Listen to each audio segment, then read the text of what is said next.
Jesse made it to Interstate 64 and headed north towards Richmond. Traffic was light except for a slight delay going through the Hampton Roads Bridge Tunnel. They were making good time. The dashboard clock said 11:15. God, what a day, she thought. In the last 12 hours alone, she had almost been kidnapped, almost killed twice, and had the most satisfying sex of her life. She sighed contentedly and looked over at Eric, who was sound asleep. She should wake him up, but he deserved a little extra sleep. She knew his wound was serious, and she also knew it was painful, and if he was going to pull off what he planned to do, he'd need rest. She reached over and held his hand, mostly to reassure herself he was there.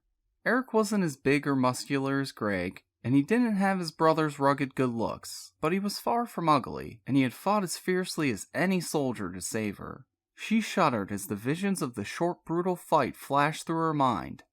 Eric stirred, and she realized she was gripping his hand like a vice. "Eric," she said softly, giving his hand a shake. His eyes popped open instantly.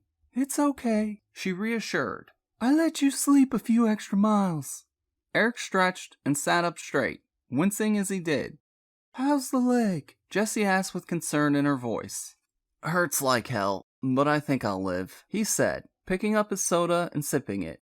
"I feel a lot better, actually," he said, unwrapping his sandwich and tearing into it hungrily. "You must be feeling better if your appetite is back," Jessie chuckled. Eric nodded his agreement as he munched heartily.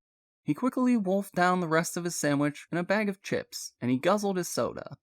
"Ah," he exclaimed, "I feel almost human again." He dug out a cell phone and his phone numbers again. "Well, here goes nothing," he said as he began to dial the number. After 4 rings, an almost human-sounding computer recording instructed him which button to push for which department to answer the phone, and how long he had to leave a message. Eric began the message he had been rehearsing in his head. "Nelson, this is Eric Murphy. Per our conversation earlier today, I'm 90% sure I have the information you wanted. I'll have it confirmed by morning. I'll call you back then." Eric clicked the phone off and exhaled loudly. "Well, that should make them curious enough, especially if they think we're dead," Eric said with more confidence than he felt. "I hope you know what you're doing," Jessie offered.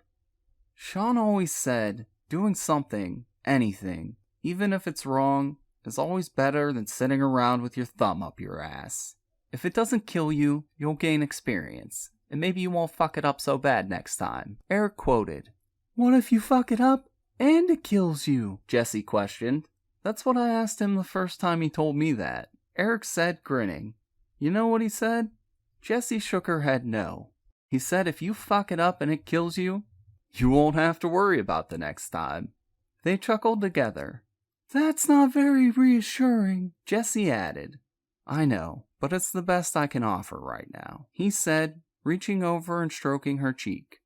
"Thanks," she added, giving his hand a kiss. "How about pulling over and letting me drive? You need a chance to rest too, and you haven't eaten yet either," Eric observed, seeing Jessie's sandwich still untouched. "I'm okay," she quipped. "Come on, we're both gonna need energy for what's ahead. Not to mention my leg is still pretty stiff. A walk around the car will do me some good," Eric rationalized. "I'm fine," she resisted. "Oh yeah? Now look who's being macho," Eric teased. Okay. Jessie laughed and pulled over onto the shoulder of the road. They made the switch with Eric limping around the car, twice testing his leg and surprising Jessie with how well he walked on it once he worked out the kinks. They headed out again, Eric driving now. Jessie realized she was ravenous and dove into her sandwich like she hadn't eaten in days. Eric consulted the flip side of the scrap piece of paper and punched another number into the phone while Jessie silently wondered who he was calling now. Eric let it ring, realizing the hour was late, but he needed every edge he could think of, considering the resources and abilities of the people he was opposing right now. A moment of his old self-doubt attacked him while the phone began to ring. Face it, he thought, you're just an everyday blue-collar auto worker. No military experience, no combat training, no exotic martial arts background, except for a couple self-defense tricks your brother taught you when you were a kid. Who are you kidding? What makes you think you can outsmart these ex-Special Forces assholes? They got the better of Sean, didn't they? And he was on their level. Eric began to feel sorry for himself. And then he looked over at Jessie. She caught him looking at her and smiled. It was a smile that showed trust and affection, even in the shadow of the darkened car. He couldn't let her down. He had to at least try. Then more of his brother's words came to him. One foot in front of the other, and never, ever, ever give up. No matter how hopeless it looks, keep driving on. Something he said all the time. It seemed so eccentric, but now the wisdom of it sunk into Eric. Hello. A sleepy-sounding deep baritone voice drawled, snapping Eric's mind back. Ah, Mr. Calhoun, Eric Murphy. I just wanted to thank you for your observations this morning. It got me thinking, and it might have just saved my life, and someone else's. Eric rambled. Ah, that's nice, son. The voice said in an irritated tone, but you have any idea what time it is? I'm an old man, not some teenager who stays up all hours. Now I hope you had a better reason to get an old man out of bed than that. Well yes, two things actually. Eric went on, less sure of himself, but he took a deep breath and continued. Well, I thought you'd want the good news as soon as possible. I can assure you, you won't lose your property, Eric said, not exactly lying to the man. Oh lordy, lordy in heaven, thank you. The voice drawled. Eric thought the crusty old man was almost in tears. It made him feel guilty, but he knew he had the money to save the old man's home, even if he couldn't find the old papers he wanted. God bless you, son, the man said to Eric. God bless you. Anything at all me and Ma can ever do for you, you just holler here. The excited voice said. Well, actually, there is one thing, Eric asked, slowly baiting the response. Anything, son, you name it, came back immediately. Well, sir, I think I just stirred up a hornet's nest. I'm sure I know who killed my brother, and I'm setting a trap for them. What I need is for you to have your son Wilt or your grandson CC keep an eye on Wheatland tonight. Tell me if anyone shows up or is snooping around there tonight. Consider it done, the old man interrupted. I'm not finished. This might be dangerous. They need to hide, not let anybody see them, you understand? I can't stress that enough. I don't want anybody to get hurt. I just need to know if anyone shows up there before I do. I should be there. He looked at the clock. Oh, I'd say in about 3 hours. All right, Eric finished. Like I said, boy, consider it done. You sure you don't want me to have them whoop on them for you? I'm sure. These people are very dangerous. I just want to know if anyone beats me there. That's all. I can take it from there. All right, son. You just come by here before you go home. Don't you worry. We'll see to it, the old man said in a confident tone. We'll see you then, Eric said, clicking the phone off and setting it down. Eric felt Jessie's eyes on him and glanced over at her. Who was that, and why did you just lie to him? Jessie asked sternly. How do you know I lied to him? Eric asked innocently. Well, I don't know how you could have answered anyone else's problems today. We've been busy with our own, remember? She chided. He wants me to find some old papers proving Myra Connell sold his father, grandfather, or someone their property. Something about when the county computerized their files, some of the old papers conveniently got misplaced. They can't prove they own it, so the county's claiming eminent domain and giving them the boot. It's supposed to go to auction next month. Eric shrugged. The old man's home is at stake, and you just lied to him to get him to help you, didn't you? Jessie accused, growing angry. No, not exactly. Eric stalled, explaining. I figured if Myra did it, it's somewhere in her diaries. If she wrote about some of the stuff you've told me, there ought to be something in there about that, right? Besides, I think I can guarantee he won't lose the place. Eric motioned to the aid bag full of cash on the back seat. Jessie's heart look softened, and she leaned over and gave Eric a kiss on the cheek.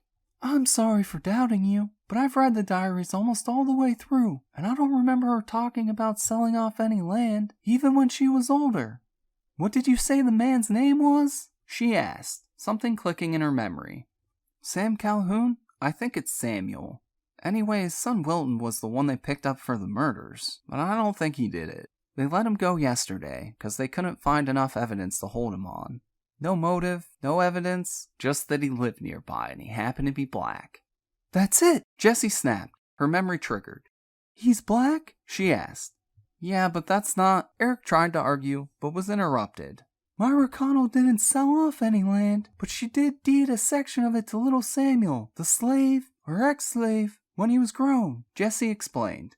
Yeah, so? Eric said, not getting it. Samuel's family name, or the one he used anyway, was Samuel Calhoun. Get it? Samuel? Sam? The man you just talked to must be a direct descendant of the servant who was so faithful to the Connell family, Jessie concluded, a worried look on her face. Okay, I'll buy that. Eric shrugged. What of it? Maybe it's nothing, but are you sure Security International is behind all this? Jessie asked, sounding unconvinced. Who else could it be? Eric offered. Well, I think I can give you a motive for Will and Calhoun if they're in danger of losing their home and land, Jessie replied. What possible connections could the Calhouns have with International? Eric asked. No, not with International, with Myra. Not only are Sam and Wilton descended from the little slave boy, they're direct descendants of Myra Connell too, Jessie explained. What the hell are you talking about, Jess? Eric asked, not following her at all.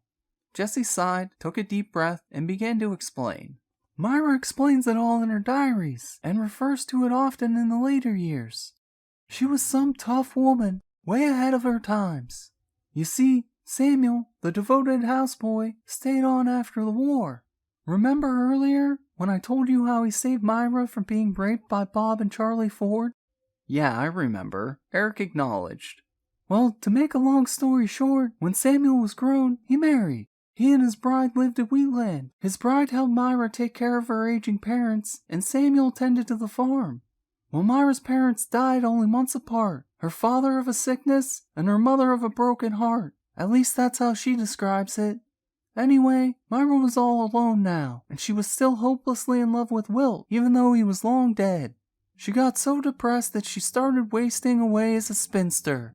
Samuel and his wife, Elizabeth, were trying to have children, but she was evidently barren. The love the two shared was like a glow that surrounded them, like Myra's love for Wilt. When Myra started seeing the signs of strain between Samuel and Lizzie, she went to Samuel for that reason. Samuel explained to Myra that he and Lizzie had been trying for a child, and Lizzie didn't think herself worthy because she couldn't. They were both heartsick after not being able to bear children. It was causing a rift between them. This saddened Myra because she thought of them as her family. The only people she had, anyway. She had a great moral dilemma, but she finally went to Elizabeth and explained it to her. That it made her sick to see the pain her and Samuel were going through.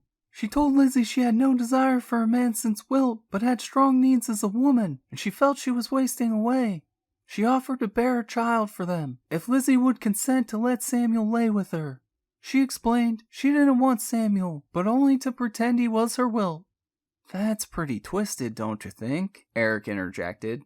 Not at all. I think it's romantic, not to mention brave, Jessie defended. Think about what would have happened back then if they ever came out. They would have hung Samuel without batting an eye, maybe even killed the child as well. Myra would have been branded a whore and wouldn't have been able to show her face in public again. To risk that so people you care for have a chance to be happy, even if she did gain pleasure from it? It's sad that she was so tremendously lonely, but it's incredibly romantic she would risk it all like that too. Jessie finished, deep admiration evident in her voice. Anyway, she continued, if the Calhouns, who are going to lose their home, are Myra's descendants, don't you see how maybe Wilton had it in his head they're going to be cheated? That Wheatland should be theirs? All those antiques inside would make a hell of a difference in anyone's bank account, much less family heirloom value. People have been killed for a lot less. I don't know. Eric shook his head doubtfully. I just don't get the impression Wilton was guilty. He was too open when we talked in jail. Besides, that doesn't explain the shit that's gone down today. Those bastards who tried to grab you this morning, and the scumbag assholes we left on the boat were definitely from Security International. They've got to tie in somehow. I don't know, Jessie whispered, hugging her arms to herself and looking out the window into the night. Well, one thing's for sure, Eric added, at least we know to watch our back. If nothing else, we'll have everybody in the same place. Then he too fell silent, caught up in his own thoughts as self-doubt and determination fought over his state of mind. He figured by daylight he'd know one way or another.